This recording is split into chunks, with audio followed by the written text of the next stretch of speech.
But your ambition is your own. And your ambition has to be free from all of that negative. If that's a real ambition, you got to own that ambition. Hello and welcome. Brendon Burchard is the world's leading high-performance coach, a 3-time New York Times bestselling author. He's one of the most watched, quoted, and followed personal development trainers in history. As one of the most requested motivational speakers in the world, Brendon has shared the stage with the Dalai Lama, Sir Richard Branson, Tim Ferriss, Tony Robbins, and many of the leading influencers of this era. He is a high-performance coach that helps billionaires maintain peak operation in their respective fields. In his years of experience as a coach and consultant, he's built a following of over 10 million fans. With clients like Oprah Winfrey and Ariana Huffington, he knows what it takes to push beyond expectations and access new career heights previously unreached. If you're really thankful for life, you're using your time well, my friend. After working with the best of the best, he's uncovered 3 key traits the highest performers share in common. If you can incorporate the following strategies in your life, you can achieve a deeper level of work and higher performance results. Ambition. The top performers are not only hungry, but they've unlocked a mindset of permission to strive for more. Instead of thinking in terms of their current circumstances, they see beyond to what is possible down the line. Because of this, they possess an uncommon resilience that allows them to push past the need for other people's permission, expectations, or reality so they can live their dream. Competency. Billionaire performers are not billionaires by accident. We have to set intention for what we want to do in that situation, and we have to release tension. They're good at their craft and consistently work to get better. There's no such thing as arriving at a destination of peak performance. You can always be better. Community. Find your tribe. It's a necessity for your success. You need people around you that will push you, inspire you, and call you out when you're not doing what you need to do. If you can develop your ambition, grow your competency, and surround yourself with high achievers in your workspace, you'll go a long way toward achieving the mindset of a billionaire. When people realize they need to be their best self for somebody else, they don't get jaded.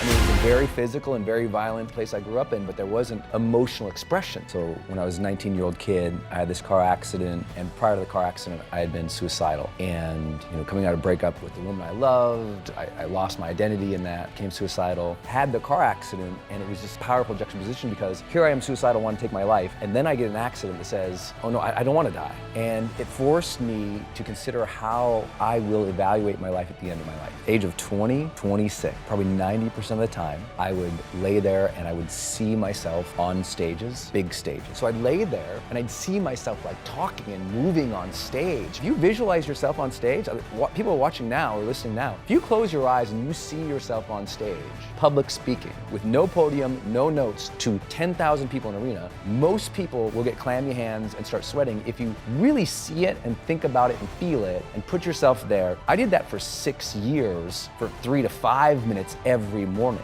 The inspiration to do this 20 years ago. Then I quit a job 10 years ago to start putting out video, teaching, and hopefully inspiring people. And so it's all just gathered force and momentum to where we are today. Think about how would you value your life at the end? Figure out the questions you're gonna ask at the end of your life. Figure out what questions you'd ask to see if you were happy with your life. Then wake up every day, live intentionally so you're happy with the answers at the end. Because I wasn't happy the first time I asked that. Did I live? I've been thinking about taking my life. I was 19 and I was deeply in love with the first girlfriend I ever had. We were high school sweethearts. We thought we were gonna get married. We signed up for college together. I actually followed her to the college she was gonna go. And so we shared a U-Haul. We were that young, dumb love. And we were in college, everything was going great. And then she kind of strayed and it broke my heart. And I was depressed. By the end of my first year in college, I was suicidal, not thinking about it, planning. And then luckily, I had an opportunity to go down to the Dominican Republic for a summertime job. And I went down there and I just felt better, like I changed perspective. I was getting away from the depression. But one evening,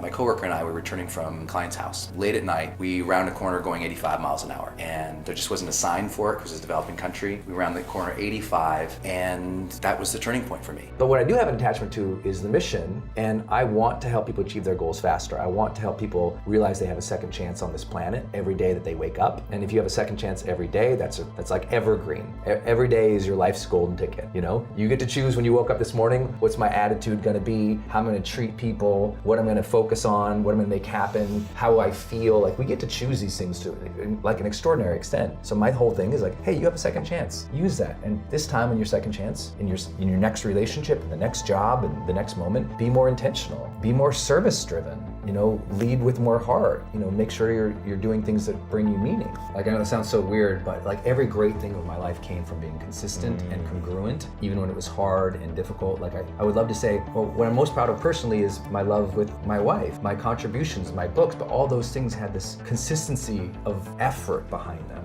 You might not be thinking too seriously about it, but let's say that's like a day. 1, 2, 3, 4, 5, 6, 7, 8 work hours. You didn't know I drew that on purpose. If you leave your time to randomness, you are stealing from your greatness. If you leave your time to randomness, you are stealing from your greatness bit by bit, hour by hour, day by day, week by week, month by month, quarter by quarter, year by year, and decade by decade. And it's the little things like this where you're like, oh my gosh, I didn't get anything done, because you've got all these random approaches to your day. And what this usually means is interpretation in the fast reactive thing is safe, unsafe, good, bad. Like it, don't like it. Recognize it, don't recognize it. Been there, done that, unfamiliar, familiar, certain, uncertain, fear, safe. All these things start triggering. It's pretty unconscious and it's pretty fast. Our biases come into play. It's just that speed, spontaneous, reactive part of us. And that's not always bad. Sometimes it can be good.